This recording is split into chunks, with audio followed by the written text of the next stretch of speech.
महाभारत एक ऐसा ग्रंथ है जिसमें अनगिनत रहस्य छिपे हैं। इन्हीं रहस्यों में से एक है माता कुंती का बिना विवाह के माता बनना। क्या यह कोई चमत्कार था या इसके पीछे कोई दिव्य विज्ञान छिपा है?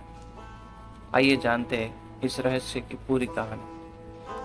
कुंती को वरदान कैसे मिला? जिनका असली नाम था प्रथा, राजा कुंती भोज की दत्तक पुत्री थी। बचपन में ही उन्होंने महान ऋषि दुर्वासा की सेवा की थी। ऋषि दुर्वासा अपने क्रोध के लिए प्रसिद्ध थे, लेकिन वे महाज्ञानी भी थे। कुंती की सेवा से प्रसन्न होकर उन्होंने एक दिव्य मंत्र दिया था। यह मंत्र ऐसा था कि अगर कुंती इसे किसी भी देवता का स्मरण करते हुए जपती तो वह देवता प्रकट होकर उन्हें संतान का वरदान दे सकते थे। सूर्य देव का प्रकट होना।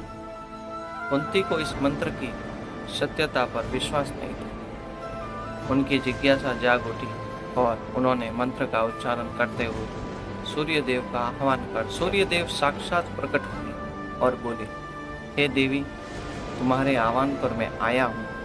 अब तुम्हें एक तेजस्वी पुत्र प्राप्त होगा। कुंती भयभीत हो गई क्योंकि उनका विवाह नहीं हुआ था। उन्होंने सूर्य देव से विनती की, लेकिन मंत्र का प्रभाव सूर्य देव के तेज से एक दिव्य बालक का जन्म हुआ, जिसे स्वर्ण कवच और कुंडल प्राप्त थे। यह बालक और कोई नहीं बल्कि महावीर कर्ण थे। लेकिन समाज के डर से कुंती ने नवजात कर्ण को एक टोकरी में रखकर गंगा नदी में प्रवाहित कर दिया।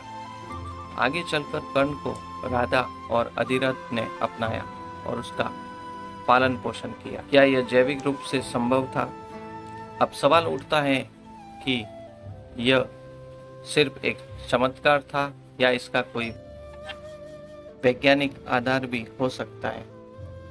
कई विद्वानों का मानना है कि यह गर्भदान एक दिव्य विधि थी जो तपस्या और पूजा के माध्यम से संभव थी।